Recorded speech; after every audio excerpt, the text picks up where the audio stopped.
사실은 뭐 재테크 배우는 거 매일 반복적으로 5분, 10분만 투자해도 내 내공, 안목들이 커질 수 있는 방법이 뭘까 소개해드리고 싶은 건 매일 10분씩 시간 내서 신문 읽는 거예요. 그래서 신문 기사들 중에 콕 집어서 제가 앞으로 어떤 생각으로 어디에 투자하겠다 이 내용들을 같이 공유하면 좋을 것 같아서 오늘 신문에서는요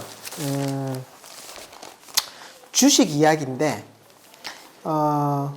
주식은 쌀 때 사야 될까 비쌀 때 사야 될까 보면 쌀 때 사야 돼요. 쌀 때가 언제일까? 상대가 정말 손해보고 실적이 안 좋을 때 사야 쌀 때 사는 거죠. 비쌀 때는 사면 투자 수익을 많이 낼 수가 없잖아요. 그래서 저는 신문을 보다가 이 회사가 지금 안 좋다 하네? 그런데 앞으로는 좋아질까? 일시적일까? 라고 생각을 한번 해봅니다. 그 기사 중에 제일 와닿았던 거는 실적 부진으로 CJ 엔터 삼형제 4분기엔 볕들까? 3분기 영업이익 일제히 감소, 마청 E&M, 중국 매출이 관건, CGV는 겨울왕국2의 기대, 스튜디오 드래곤엔 반등의 무게 이렇게 되어 있습니다. CJ E&M은 CJ 오쇼핑하고 CJ 엔터테인먼트 영화 만드는 기획 그리고 삼시세끼 TVN 뭐 도깨비 같은 TV를 방영하는 회사죠. 근데 CJ E&M이 요번에 어떤 일이 있었느냐 프로듀스 101 PD가 투표 조작 혐의를 받았죠. 그러면서 엔터에 약간 위기가 왔어요. 이거는 영업적으로 보면 좀 투자하기에는 조금 안 좋은 사례이긴 하지만 뭐 나영석 PD가 얘기하는 뭐 삼시세끼, 뭐 꽃할배, 그다음 무인도 섬에 가서 하는 그거 뭐죠? 그게 삼시세끼. 그다음 신서유기. 그다음 또 뭐 있었죠? 뭐 이런 윤식당.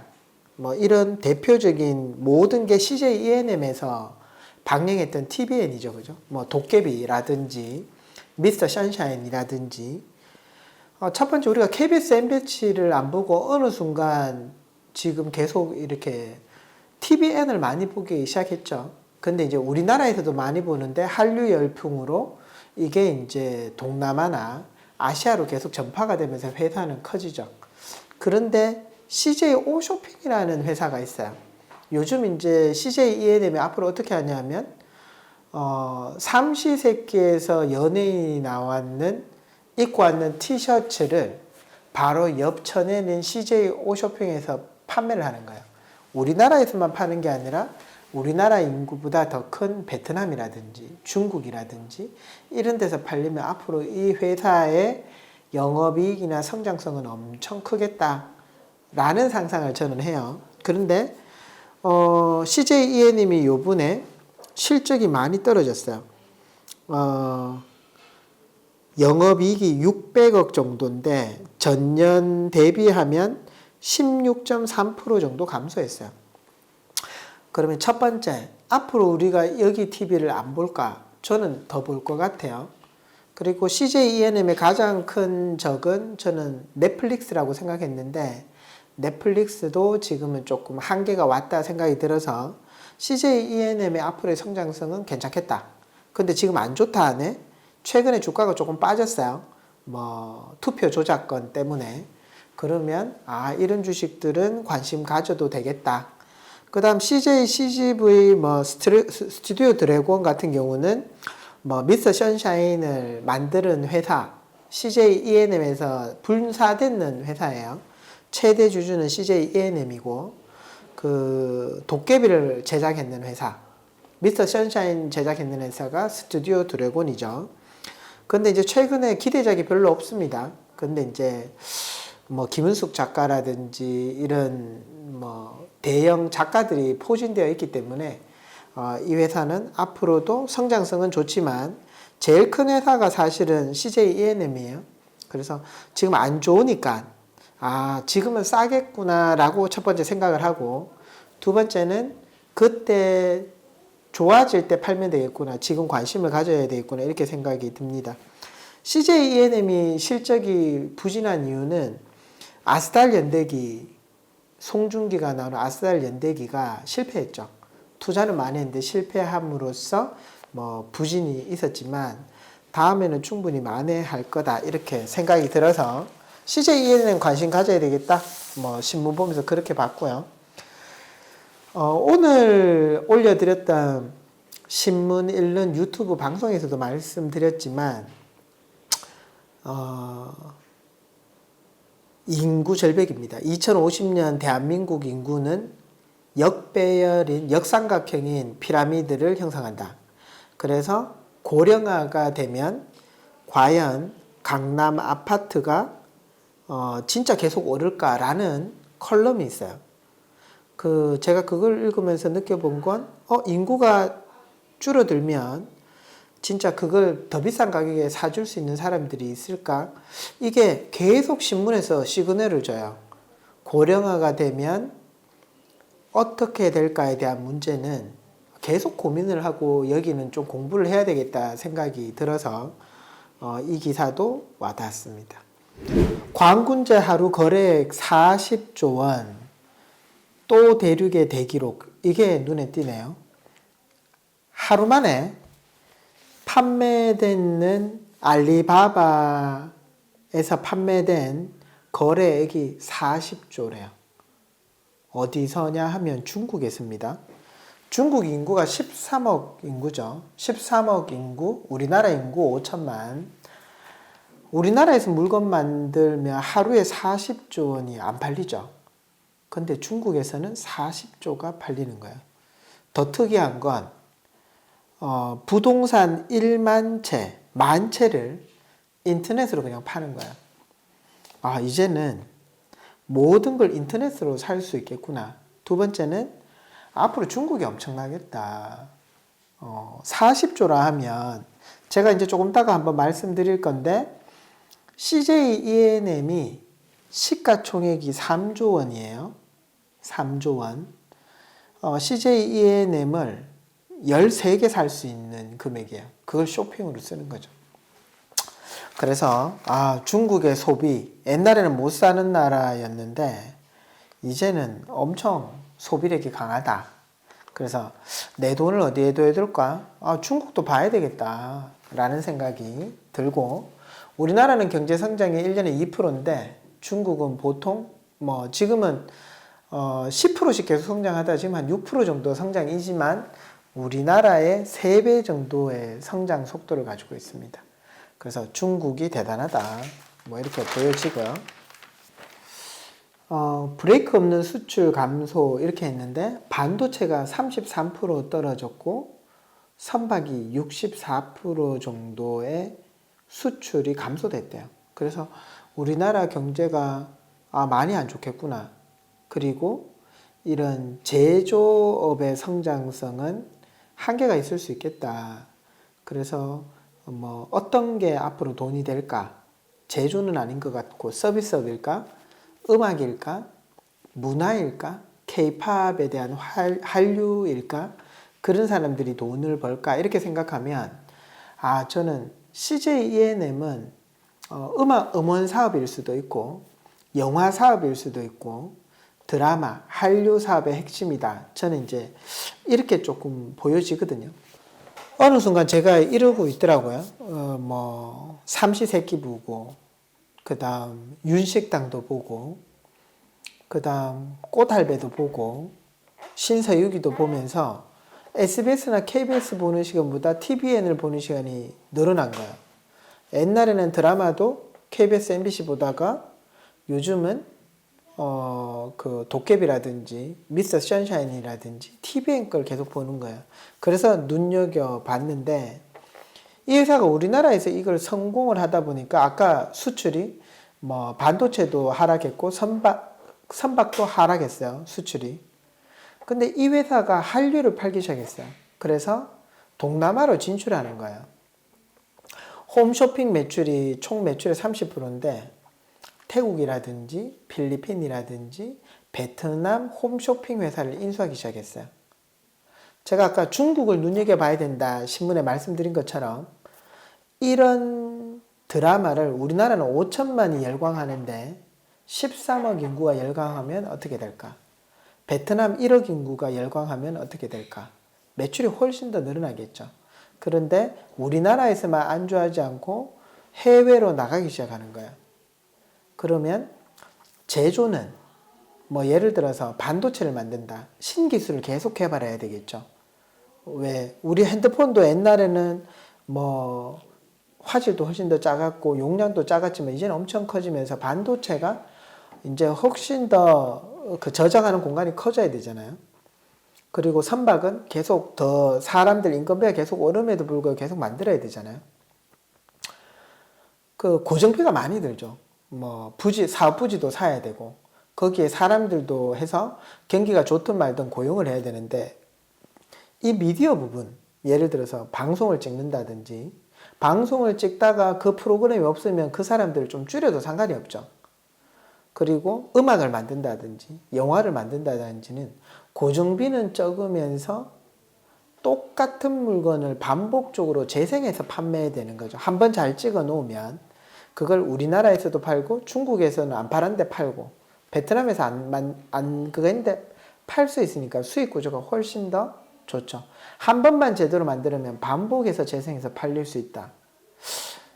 제가 진짜 사업을 한다면 부지를 만들어서 배 수주도 영업도 떼야 되고 배도 만들어야 되고 사람들도 계속 고용하는 사업을 할까? 한번 제작을 한 2달, 3달 딱 해서 제대로 잘 만들면 똑같은 걸 그냥 계속 필름으로 팔면 수익 구조가 더 좋은 걸 할까? 봤을 때 앞으로 사업은 우리나라가 이런 프로그램 영상들을 너무 잘 만드니까 이런 사업이 성공하겠다.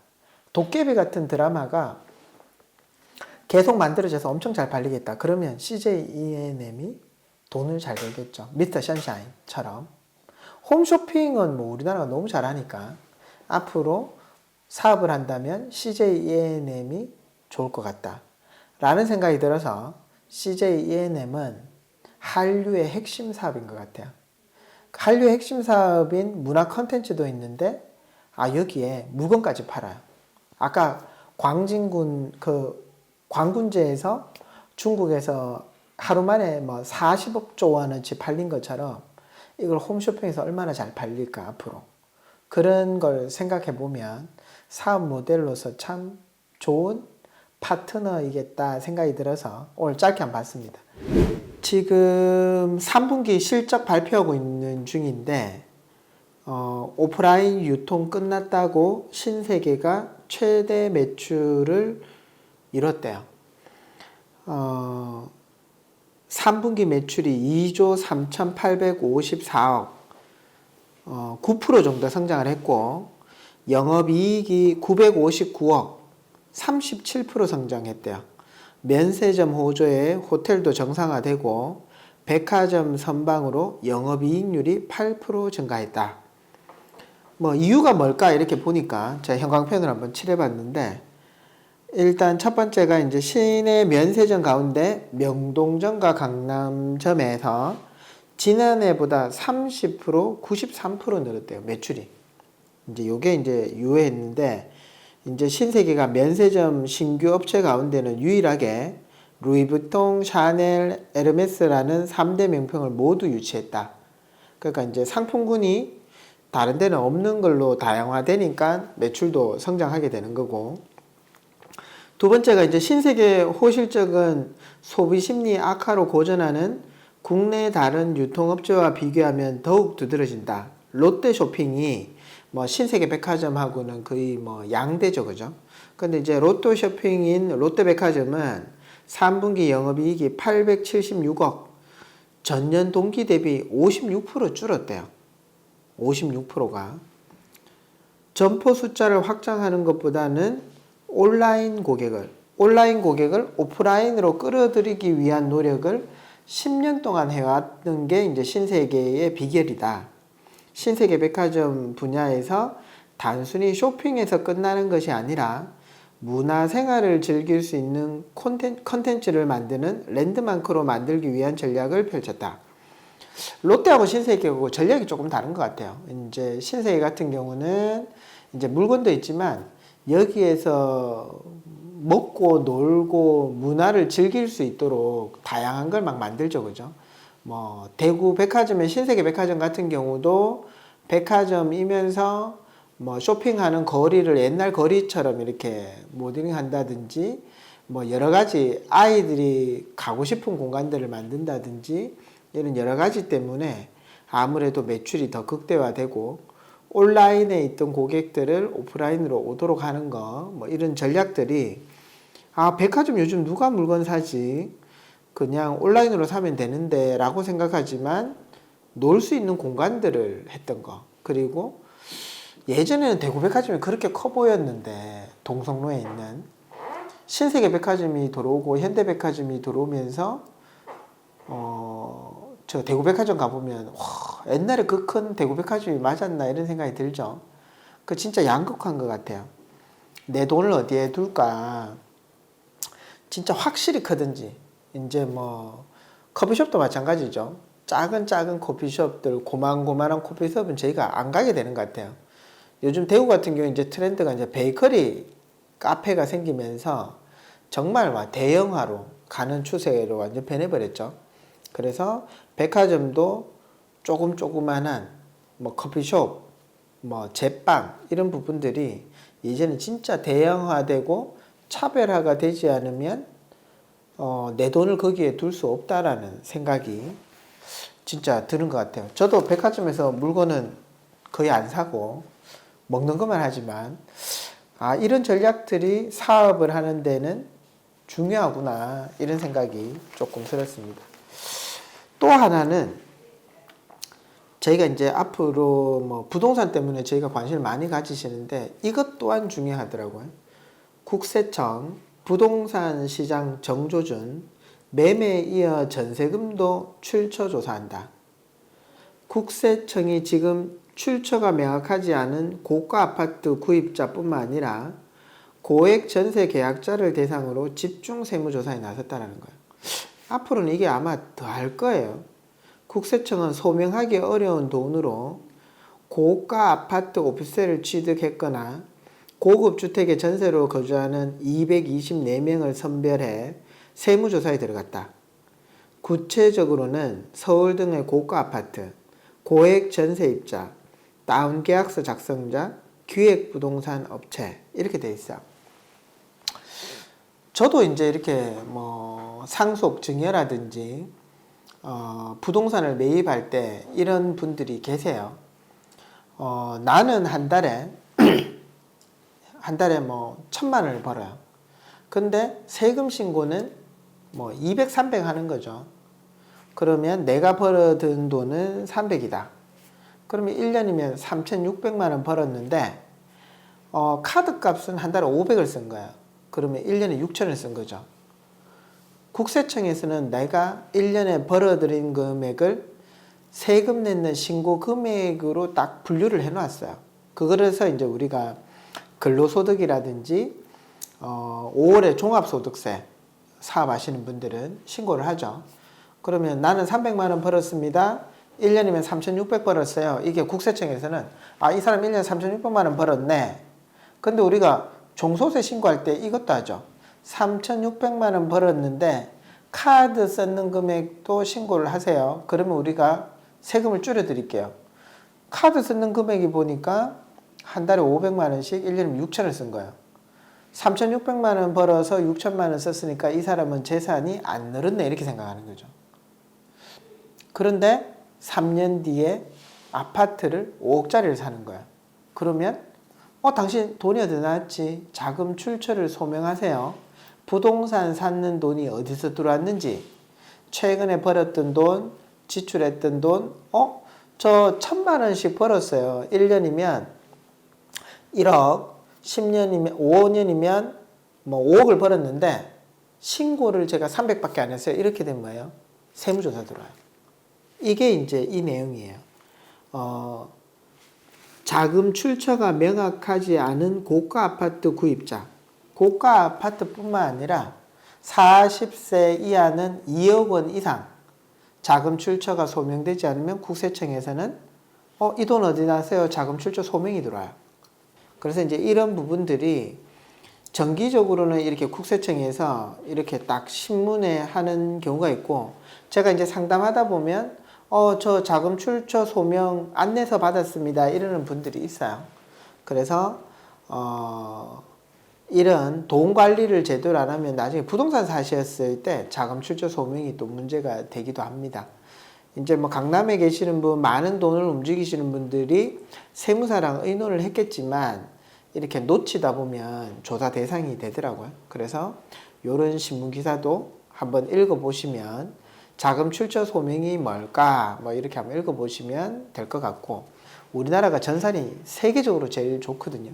그래서 이제 이렇게 자금 출처라든지 부모로 받은 돈을 신고 안 하면 어때?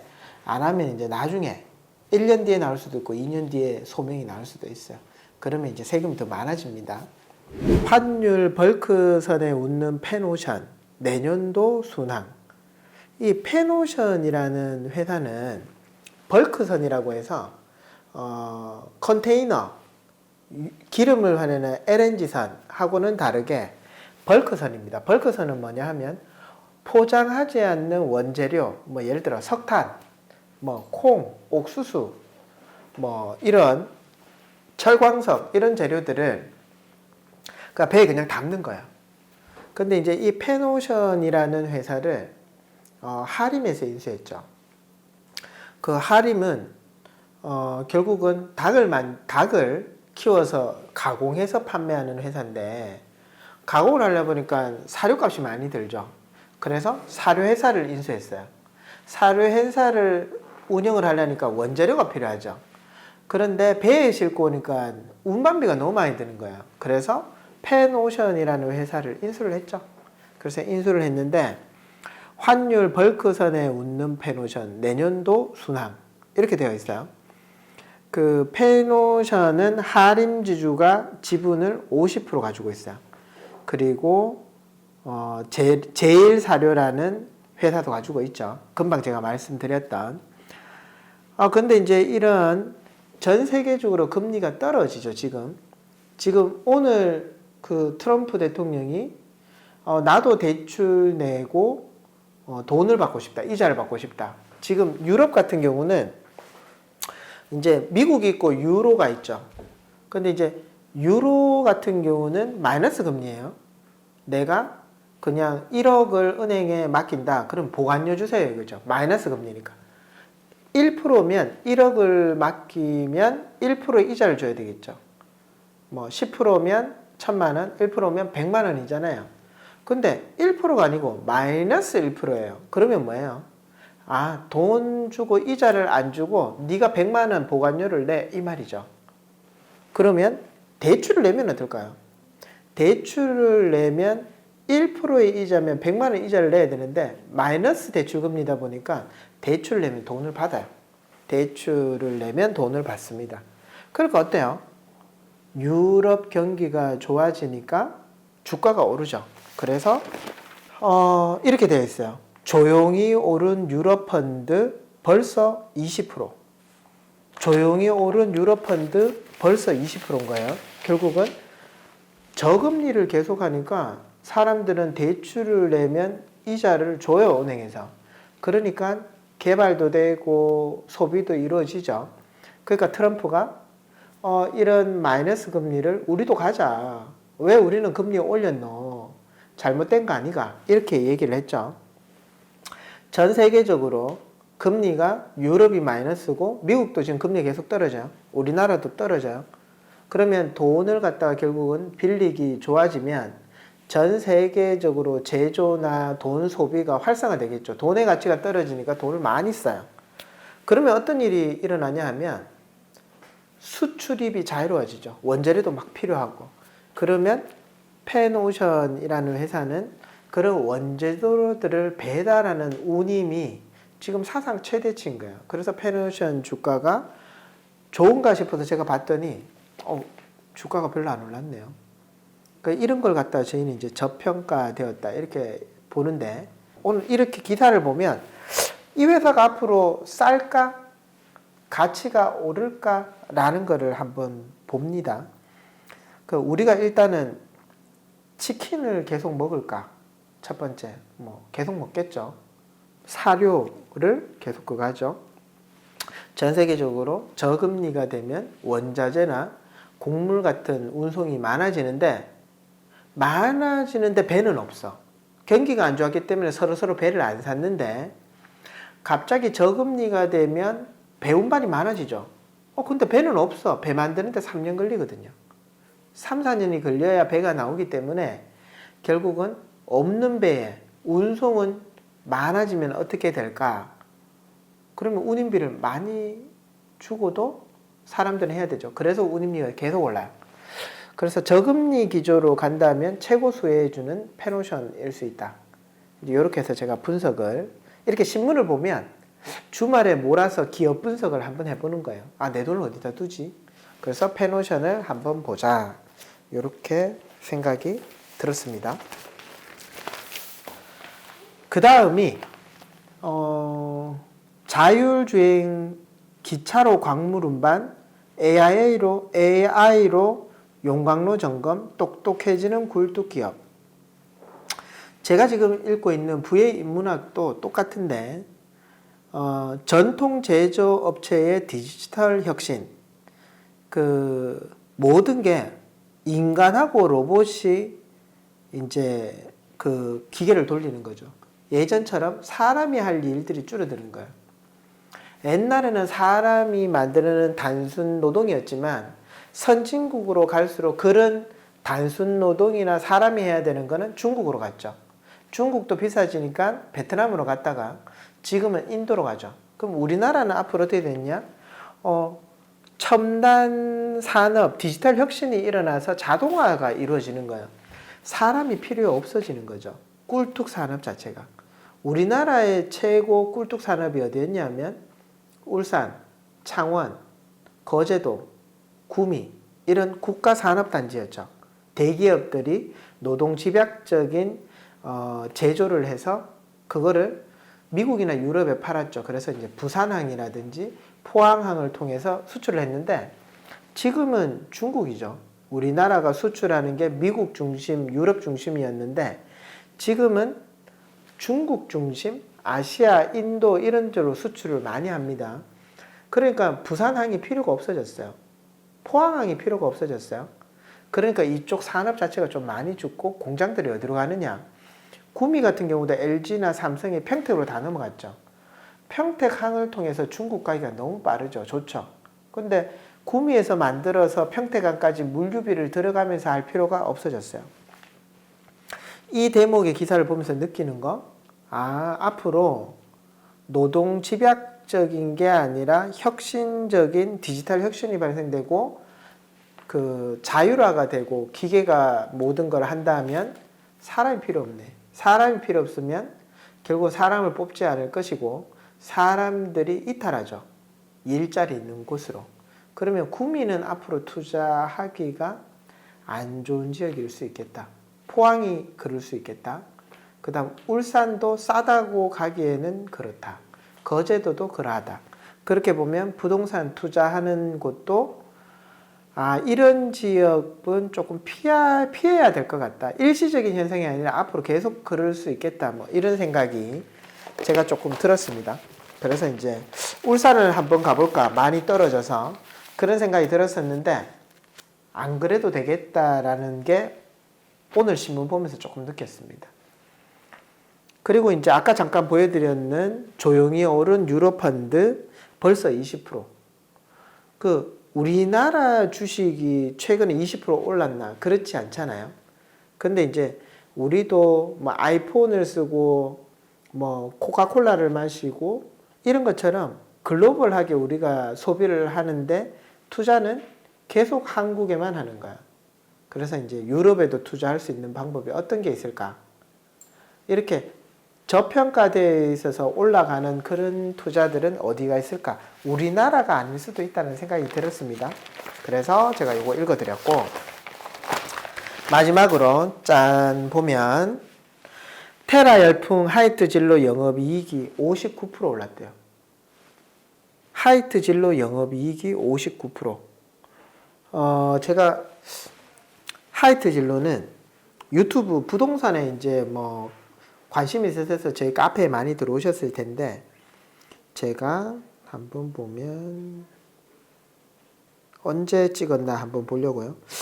하이트 진로를 제가 한번 찍었었는데 5개월 전이니까 6월 정도에 찍었네요.